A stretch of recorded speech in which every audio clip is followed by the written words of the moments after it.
tempo não para, a informação continua. E nós estamos recebendo aqui o candidato do Partido Social Cristão ao Senado, o André Moura. André tem 46 anos, filho do meu amigo, um dos maiores comunicadores desse país, Reinaldo Moura Ferreira. Grande rei, um abraço. Estava falando aqui com o seu filho, como é que o senhor está aí na área. Ele me disse que está tudo bem. Registrar aqui a presença do eminente prefeito de Itabaiana, Valmir dos Santos Costa. Eu fui falar na figura, ele apareceu, né? Falei da administração dele há pouco, sobre o pagamento dos professores no próximo dia 21 e todo o funcionalismo no próximo dia 28.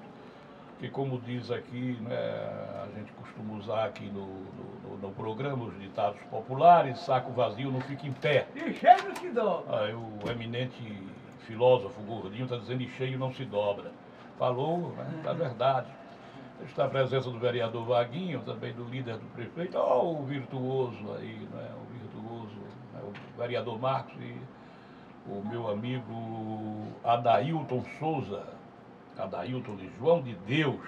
Itabaiana está aí preenchendo, né, várias vagas de suplente, né? O Aguinaldo Diverso, não obstante, está recorrendo na Justiça para resolver um recurso na Corte Suprema Eleitoral, mas tem o Adailton, que é suplente do pastor Heleno. Ontem aqui também o doutor Adelmo Torres esteve aqui com a professora Sônia Meira, ele é primeiro suplente também. Itabaiana está bem servida nesse aspecto do que diz, né, a suplência. Mas uma hora é agora que começa. A pergunta que eu tenho feito como pergunta praxe a todos os candidatos que aqui vieram, se dignaram a conceder a entrevista, a que vou fazer ao candidato André Moura. Primeiro, agradecer a presença, cumprimentá-lo, e a pergunta inicial é a seguinte: por que o senhor quer ser senador da República? Boa tarde, André. Boa tarde a todos da Itabaiana FM. Quero aqui, né, além de cumprimentá-lo, cumprimentar todos que aqui vêm despachar no estúdio, o nosso querido prefeito Valmir, né, os vereadores Marcos e Virtuoso, né, a Vaguinho, porque a Vaguinho está ali atrás de Vaguinho. Cumprimentar também o nosso suplente senador, né, suplente do senador Heleno, que está aqui conosco também. Enfim, e cumprimentar todos vocês, Vado, e dizer que a nossa decisão de ser candidato ao Senado, e olhe que se você me fizesse essa mesma pergunta há cerca de um ano e meio atrás, eu lhe diria que eu não teria, né, a menor disposição por ser candidato a senador. Que eu optaria eu ser candidato a deputado federal, continuar numa casa que eu já conheço, ou até mesmo, quem sabe, naquele momento a gente discutia a possibilidade, junto com o Eduardo, quem seria o candidato ao governo do Estado. Mas não seria candidato ao Senado. Isso há um ano e meio atrás. E lá para cá muitas coisas mudaram. Inclusive eu cheguei hoje à liderança no Congresso Nacional. Eu cheguei à liderança no Congresso Nacional, eu passei a conviver diariamente no Senado. Eu conheço a realidade, lá fiz amizades, participo dos debates no Senado, discuto as matérias, tanto nas comissões como no plenário principal, porque essa é a minha função, hoje enquanto líder no Congresso. Me reúno com os líderes, participo do Colégio de Líderes do Senado e discuto todas essas matérias. E hoje eu criei amizade, respeito, credibilidade. Eu tenho um grupo de senadores hoje lá que segue a minha orientação, né? E é uma casa que eu já conheço hoje. Então não é uma casa que eu vou chegar como um qualquer. Caso sendo eleito, eu não vou chegar lá como um neófito, como um novato que vai precisar de 2 ou 3 anos ali dentro para poder, né, se situar, para poder conhecer o andamento da casa, para poder, depois disso, começar a produzir pelo estado de Sergipe. Eu vou chegar lá já produzindo. Então essa foi uma decisão. E na certeza de que, se como deputado federal, eu fiz tanto por Sergipe, como também por Itabaiana, eu tenho certeza que como senador eu vou ter a oportunidade de fazer muito mais. Mesmo porque, hoje eu estou numa casa, que é a Câmara Federal, que tem um orçamento, que é destinado a verbas, esse orçamento para obras e ações nos estados e nos municípios. E esse orçamento hoje eu divido a disputa dele com 513 deputados, eu e mais 512. O Senado são apenas 81, seria eu e mais 80. e óbvio que o Senado tem um orçamento maior, destinado a obras e ações nos estados e municípios. E um número de parlamentares menor, são apenas 81. Então é óbvio que eu vou ter condições de fazer muito mais para o Sergipe. Então, essa é uma decisão, de ter a oportunidade de poder trabalhar muito mais pelo meu estado.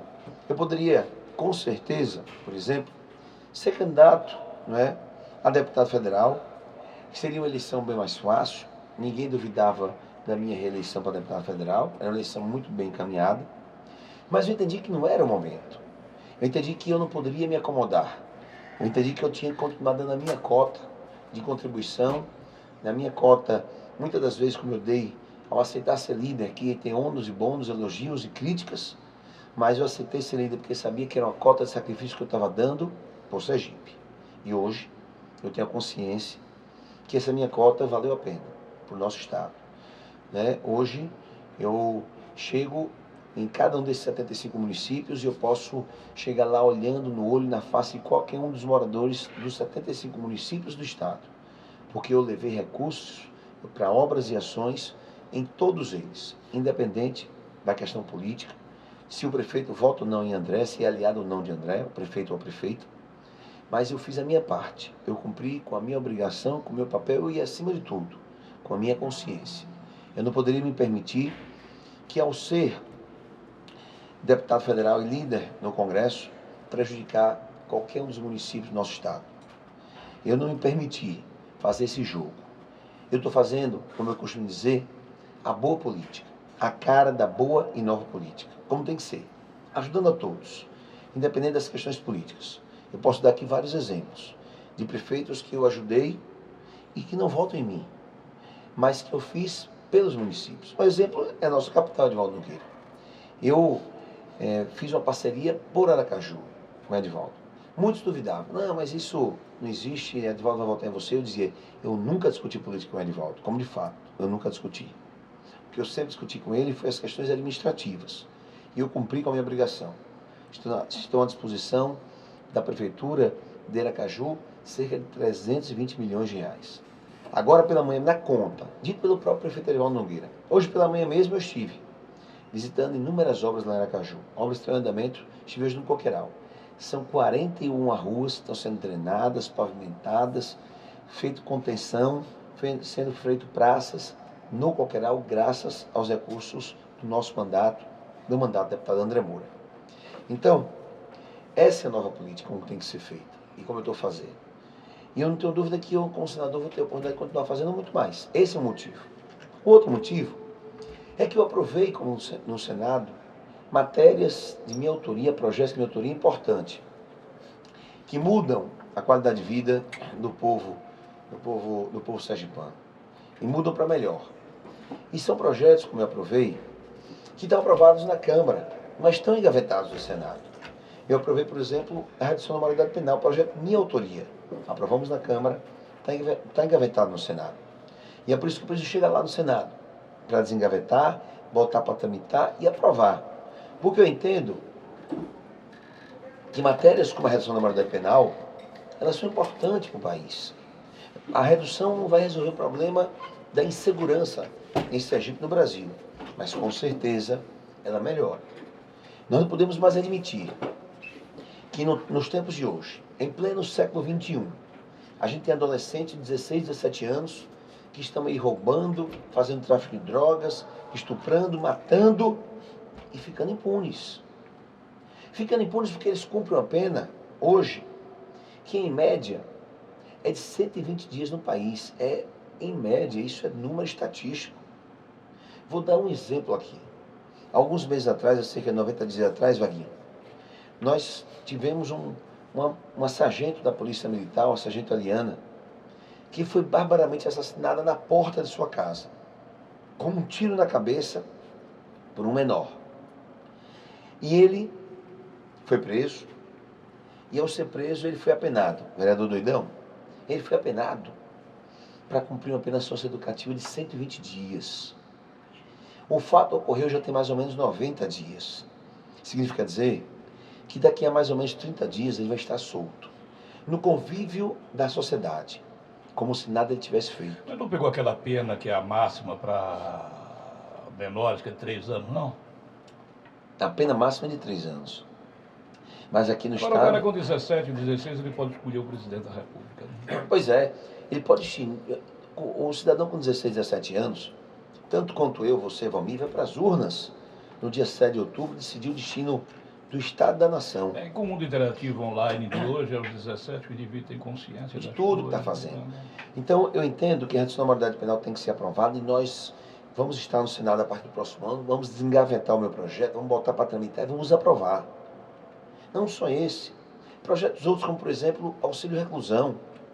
O auxílio reclusão hoje, qualquer cidadão que contribui com a Previdência Social do país, se ele cometer um crime, seja ele qual for, um assassinato, por exemplo, você tirar a vida de uma mãe, de um pai, de família, de um trabalhador, aquele que colocava o prato de comida diariamente na mesa do cidadão, que pagava as contas de energia, de água, ou aluguel no final do mês, aquela família perdeu, além do ente querido, ele perdeu o esteio da casa. E aí o cidadão, Valmir, vai preso. Se ele for condenado a 6, 8, 10, 12 anos de prisão, o fato de ele ter contribuído com a Previdência Social do país, o tempo que ele ficar lá preso, a família dele fica recebendo auxílio reclusão, que hoje é mais do que um salário mínimo. Deputado, o senhor que é legislador, compreende perfeitamente esse seu raciocínio, veja bem. O que me causa espécie é o seguinte, porque a família não tem culpa do ato perpetrado pelo indivíduo, que por motivo lá seja qual for, porque existem vários motivos e são diferentes, tem o contumaz, marginal, assassino, assaltante, e tem aquele indivíduo que por ventura tenha perdido as estribeiras e ele comete um crime, e ele não tem advogado bom, não tem uma boa banca para poder defender ele e ele fica preso. Agora, e a família do que morreu? Mas é isso. Porque se tem recurso para as duas... Deixa só concluir. Se tem recurso para as duas, uma coisa. Agora, você pagar para o que matou e deixar aqui perdeu o esteio da casa, como a gente costuma aqui no, né? O pai de família, que é a comieira da casa, sem nada, se caracteriza uma tremenda injustiça, não? Mas o que é que diz o meu projeto? É exatamente isso. O meu projeto é que o auxílio reclusão, se a família de quem cometeu o crime tiver como se manter, que o auxílio reclusão ele vá 100% para a família da vítima. Se a família de quem cometeu o crime não tiver como se manter, lógico que muitas das vezes ela não tem culpa pelo crime que o cidadão cometeu. Muito menos quem perdeu. Pois é. Então, nesse caso, que pelo menos, né, o auxílio reclusão seja dividido para as duas famílias. Agora, se a família de quem cometeu o crime, ela tiver condições de se manter, que o auxílio reclusão vá para a família da vítima 100%. Esse é mais um projeto. E como outro, vou dar só mais um exemplo, se você me permitir rapidamente. Isso, tranquilo. Aquele que, no meu projeto, já aprovamos na Câmara, que obriga os presos a trabalhar. Prefeito Valmir, você que faz uma grande administração, sem sombra de dúvidas, o melhor prefeito hoje de Sergipe, mais bem avaliado e um dos melhores do Brasil, você sabe o quanto é importante recursos para obras como construção de creches, escolas, hospitais. Hoje no Brasil nós temos uma população carcerária que gira em torno de 800 mil presos. Cada um deles custa em média, por mês, aos cofres públicos, ao governo, em média, 4 salários mínimos por mês. Recebe café da manhã, almoço, janta, roupa lavada e passada. Quando você multiplicar isso, você sabe quanto, eu conversava isso com o ministro da Fazenda no dia desse, sabe quanto o governo federal gasta com os presos no Brasil hoje, por mês? Algo em torno de 3 bilhões de reais por mês, não é por ano não. Você imagine isso. Para você construir obras públicas, rodovias, escolas, creches, hospitais. E qual é o meu projeto? Não inventei a roda não. É igual nos Estados Unidos. Meu projeto, Virtuoso, é igual que nos Estados Unidos. Como é nos Estados Unidos hoje? Na maioria dos estados americanos, o preso é obrigado a trabalhar. E ao ser obrigado a trabalhar, ele está se ressocializando. O trabalho dignifica o homem. Ele está se ressocializando e mais. Ele está custeando parte da despesa que ele custa aos cofres públicos. Quando ele trabalha o dia inteiro nas obras públicas, de forma obrigatória, quando ele retornar para a penitenciária, à noite, para descansar, ele vai pensar só em descansar para no outro dia trabalhar. Mente vazia, como diz o ditado popular, oficina do diabo. Então, o que nós temos que fazer é aprovar o meu projeto no Senado, para que os presos possam ser obrigados a trabalhar, para que ele possa custear parte da despesa que ele gera.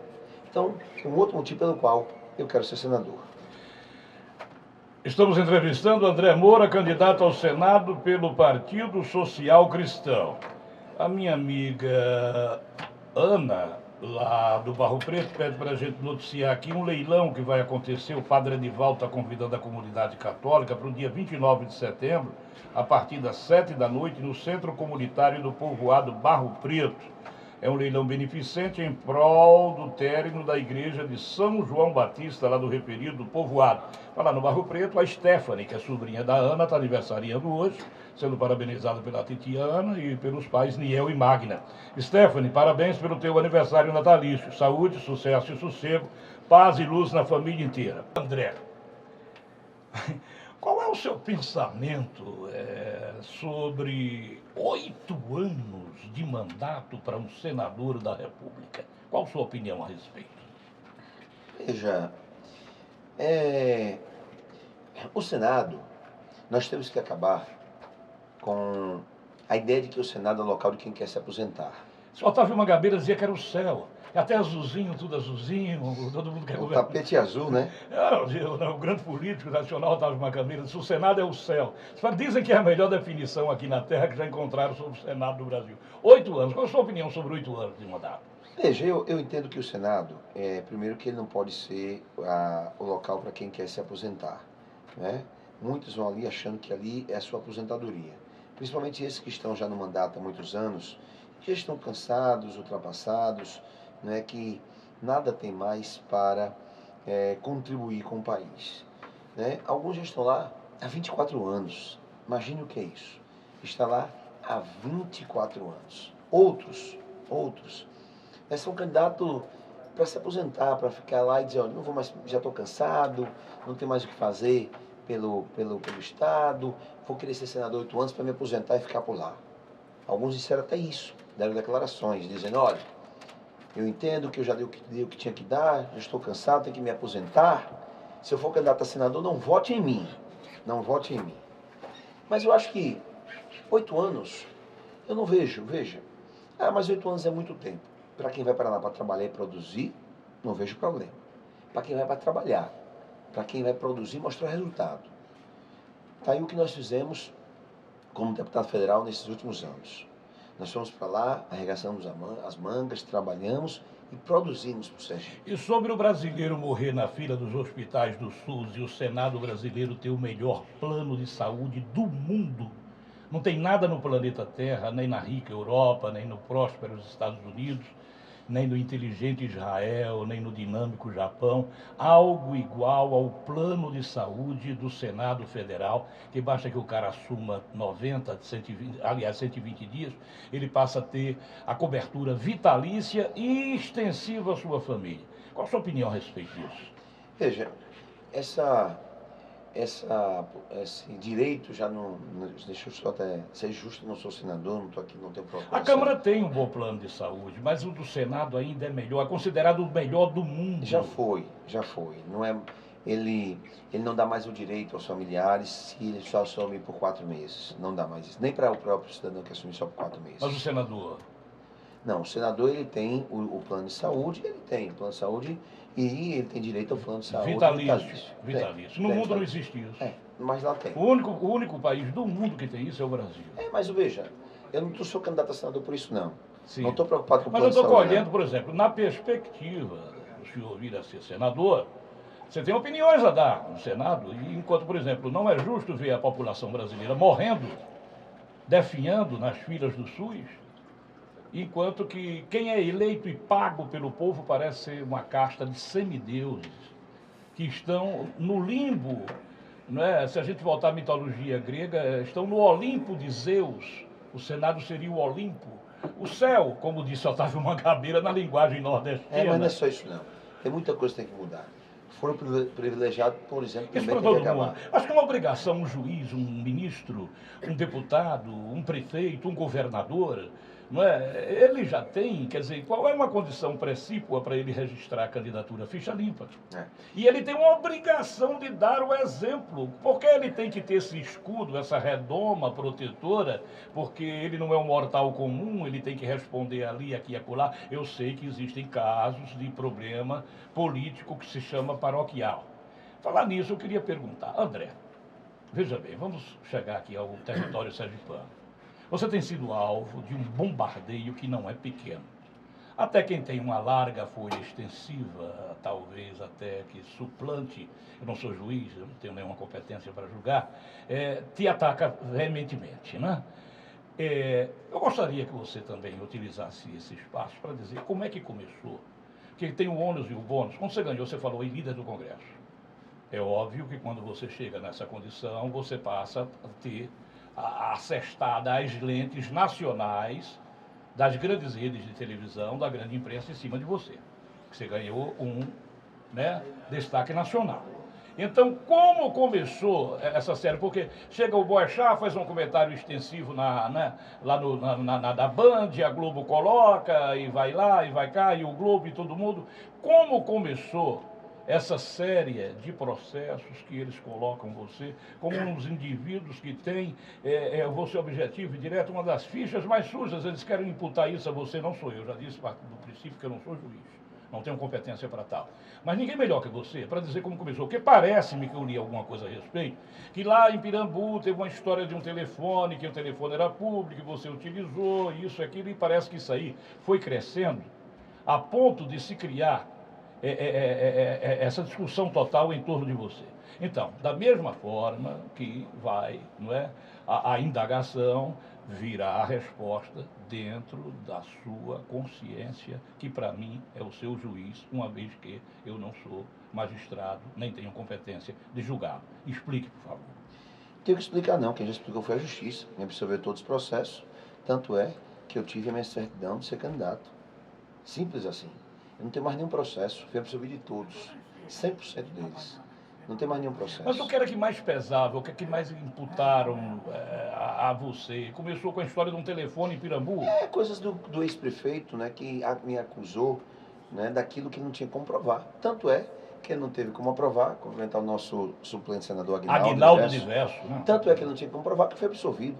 Então, não é a minha consciência nem a sua, não é o que você fala nem o que eu falo, é o que a Justiça determinou, foi absolvido de todos os processos. É isso, a partir da condição princípio de que quem julga é o Judiciário. Então, e já julgou e eu fui absolvido de todos eles. eles. E como eu não posso emitir juízos de valor, eu sempre coloco como juiz do indivíduo a consciência, porque eu sei o que eu fiz, assim como você, que é cônscio, em plena razão, não é? Sabe perfeitamente o que você fez e o que não fez. Exatamente. É por isso que eu coloco como a consciência do indivíduo como exatamente juiz. Pela minha consciência, que eu sempre disse que não tinha feito nada daquilo que o ex-prefeito tinha me acusado, que agora está comprovando que o que eu disse sempre foi a verdade, que eu fui absolvido de todos os processos, tanto é que por unanimidade o meu registro de candidatura foi deferido. A própria procuradora regional, procuradora da República, Eunice Dantas, ela disse que não tinha mais nenhum processo contra mim. A própria Raquel Dodge, procuradora federal, ela mandou arquivar todos os processos que tinham contra mim. Por quê? Porque exatamente aquilo que eu dizia se tornou verdade. Então hoje você não tem nenhum penduricalho na Justiça? Não, nenhum penduricalho. Nada pendente, nada subjúdice. Tanto é que a minha candidatura foi deferida por unanimidade semana passada no TRE, sem nada que possa levantar qualquer tipo de possibilidade de deferimento de minha candidatura. Eu sou, tanto quanto qualquer um que não tem nenhum processo por responder, ficha limpa. Tanto é que eu volto a repetir, que a minha candidatura foi deferida. É lógico, você chega na época da campanha, alguns ficam pegando processos antigos, como se ainda nós tivéssemos problema com a Justiça, mas não tenho mais nenhum. Problema zero, graças a Deus. Candidatura deferida, todos os processos arquivados. Foi noticiado recentemente. A Procuradora-Geral da República, doutora Raquel Dodge, ela pediu arquivamento dos meus processos no STF. Foi amplamente divulgado. Então, isso por si só já diz mais do que a minha própria palavra. Eu sempre dizia isso, de forma muito consciente, que eu não tinha nada a ver com as acusações que me imputavam. E agora, graças a Deus, a verdade apareceu. O seu suplente, e que também ilustra aqui o nosso programa com sua presença, o Aguinaldo Diverso, também ele tem que recorrer agora à instância superior, junto ao Tribunal Superior Eleitoral, ou ainda o recurso do Aguinaldo, ele tramita no TRE? O recurso do Aguinaldo ainda no TRE. Ainda não subiu para o Tribunal Superior. Isso. E uma vez havendo, se não houver deferimento, o recurso vai ao Tribunal Superior O Eleitoral. recurso vai, nosso compromisso, nós temos um compromisso com o Aguinaldo, né, nós entendemos que o Aguinaldo tem contribuído muito com a nossa campanha, com a nossa caminhada, né, aqui em Itabaiana, em toda a região.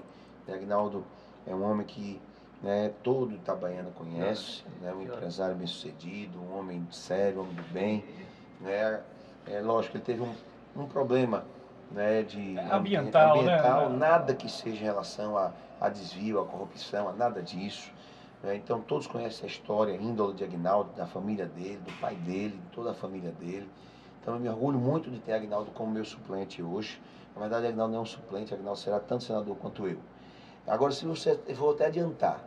Se, logicamente, nós temos um prazo. Se dentro do prazo não houver possibilidade de ser julgado o processo de Aguinaldo, né, nós teremos que fazer substituição. Mas se isso vier a ocorrer, não tenha dúvida que a substituição... Repórter vive de pergunta. Não. Seu pai, um dos mais inteligentes comunicadores que eu tive a oportunidade de aprender com ele. Ele perguntaria, no caso, se aqui estivesse, inquestionavelmente, qual seria o nome que substituiria Aguinaldo? O nome que Aguinaldo indicar. Aguinaldo já teria um nome? Ele disse que ainda não. Mas o nome que ele indicar, confio na indicação dele. A tal história, né? Os ossos do ofício. Minha avó dizia que a aranha vive do que tece. A aranha vive do que tece, não é isso? E por exemplo, o repórter pergunta. Não, acho que eu estou respondendo muito objetivamente. Exatamente. Eu fui Já disse Aguinaldo inúmeras vezes. Tem um compromisso com ele. Uhum. Eu tive a oportunidade de conhecer Aguinaldo agora, mais recentemente. Já conhecia, lógico. E conviver mais de perto com Aguinaldo. Um homem simples, correto, honesto, trabalhador. Um filho de Itabaiana que nos orgulha muito. Aliás, Itabaiana tem tido essas características. O exemplo disso é o prefeito Valmir. Eu tenho dito isso ontem, coincidentemente. Uma grata revelação, Ontem, né? Coincidentemente, nós estávamos em uma carreata, eu e Eduardo Amorim, em Poço Verde, depois Simão Dias. Quando terminou a carreata, nós fizemos um agradecimento, nós fizemos um discurso de agradecimento. Falou o prefeito Marivaldo Simão Dias, falou Eduardo Amorim, falou alguns candidatos a deputados. E Heleno falou também? Não, Heleno não estava lá na carreata. Não estava na carreata. E lá... Como é que está o relacionamento seu e do Heleno? Você já fez 3 perguntas, não consegui responder. É porque você é de uma lucidez tremenda. Eu vou responder todas elas. Agora vamos fazer o seguinte. Já vai para a 4? É possível sim. Se em política o impossível não acontece, o impotece é acontecível. Eu vou fazer o seguinte, com o horário, a gente vai equalizar, eu vou rapidamente e na volta... Você terá todo o tempo. Para responder as 3 perguntas. Não, você pode até escolher se disser. Essa eu não quero responder. Não tem essa. Comigo não existe isso. Já vou responder as 3 perguntas. Você não veio para a Santa Inquisição. Você veio para a FM Itabaiana. Vamos lá. Eu vou ali, venho já. FM Itabaiana, sintonizada em você. 1h36, 1h36, o tempo não para, a informação continua. Mandar um abraço para o amigo contabilista lá em Salgado, Fernando, que registra o aniversário do sobrinho dele, o Xande, que é jornalista e web design em Maceió. E a família toda ligada com a gente. Um abraço aí, muita paz e luz na família toda, tanto aí em Salgado como em Maceió. E saúde, sucesso e sossego aí para o Xande, jornalista, companheiro nosso, e web design, ele que é sobrinho do Fernando. O André Moura é candidato pelo Partido Social Cristão com o número 200. Eu fiz as perguntas, você retrucou dizendo que havia uma carretilha, uma sucessiva à outra, mas agora, em compensação, o senhor vai ter os minutos finais, o senhor tem direito a 5 minutos, e se for na televisão, 5 segundos, tem candidato aí que 5 segundos, 1 minuto é 12 vezes 5 segundos. Eu tenho 5 minutos o quê? Para responder as perguntas? Para o senhor desenvolver o raciocínio e escolher aquilo que queira responder. Não, eu estava dizendo... Né? Primeiro a questão de Aguinaldo, né? Eu estava dizendo, na minha alegria ter Aguinaldo, que é um itabaianense como nosso suplente, né? E citava o exemplo que eu dei ontem, lá em Simão Dias, no discurso que eu fazia, e eu citava, né, lá aquilo que essa boa safra de novos prefeitos nós temos hoje em Sergipe.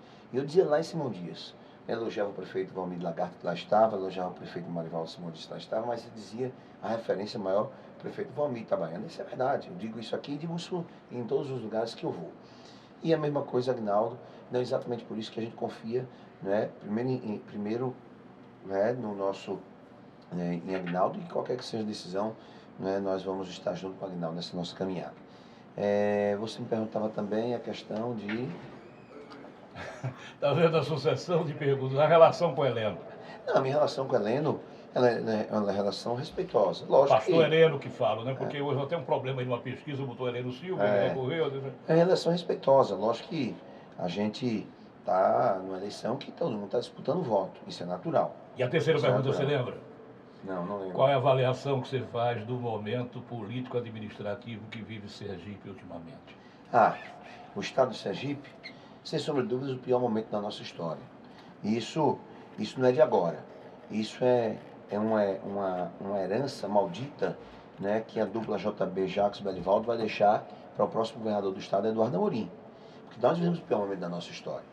Veja que nós temos hoje os piores índices em tudo. Se na educação, nós somos hoje o segundo estado com o maior número de analfabetos. São quase 300 mil sergipanos que não sabem ler e escrever. E o culpado de tudo isso é Jacques Belivaldo. Nós temos hoje em Sergipe, por 3 anos consecutivos, 2015, 2016, 2017, o estado mais violento do Brasil, onde as pessoas mais são assassinadas. E de quem é a culpa disso? De Jacques Barreto, governador fraco, incompetente, irresponsável. Nós temos hoje, né, um governo que pela primeira vez na história, o governo Jacques Barreto, pela primeira vez na história, não pagou o salário dos servidores em dias, pagou em atraso, foi assim durante todo o governo Jacques Barreto, pagou em atraso, pagou parcelado.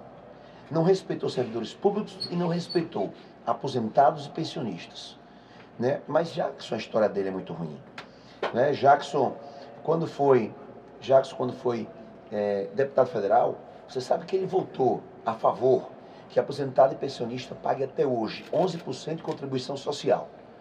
O aposentado e pensionista, durante todo o tempo que ele trabalhou, ele contribuiu com a Previdência Social.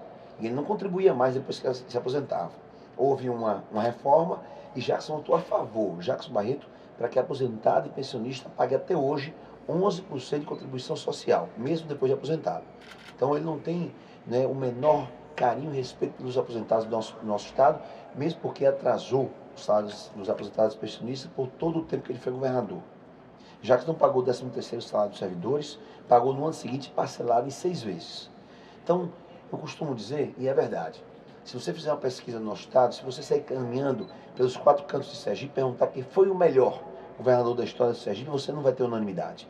Alguns vão dizer que foi Augusto Franco, outros vão dizer que foi João Alves, outros vão dizer que foi Marcelo Deda, outros vão dizer que foi Albano Franco. Mas se você caminhar pelos 4 cantos de Sergipe hoje e perguntar quem foi o pior governador da nossa história, você vai ter unanimidade. Todos vão dizer que foi Jacques Barreto. E é verdade. Jacques foi desastroso.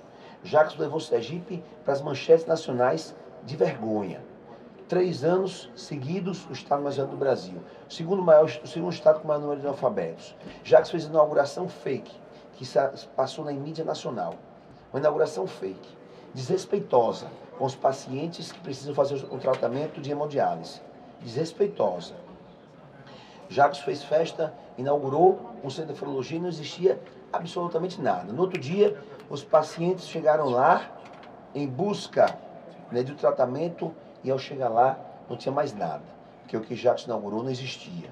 Então esse foi o governo de um irresponsável e que, tenho certeza, essa é a herança, né, infelizmente uma herança maldita, que, né, o próximo governador do estado, Eduardo Amorim, um itabaianense, ele vai receber. Ele vai receber. Mas, né, vamos estar todos nós, juntos, unidos, né, Thales, o deputado estadual, né, vamos estar todos nós deputados estaduais, deputados federais, eu, como senador 200, né, como você bem falou aqui, sou candidato a senador com o número 200. Todos os candidatos que passam por aqui, a gente fala o partido e o número, pois né? é. Que é uma coisa muito importante, né? Porque ninguém hoje escreve mais nome, é número, né? E é uma correria tremenda, né? Nessa, eu diria, fervilhando, tem número aí de toda, para todo pois mundo. É.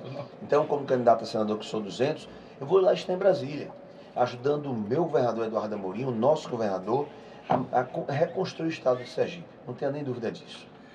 André, muito obrigado. Eu ocupei aqui uns minutos para fazer registro, mas eu compensei. Nós estamos às 12h44 e a gente termina exatamente às 12h40.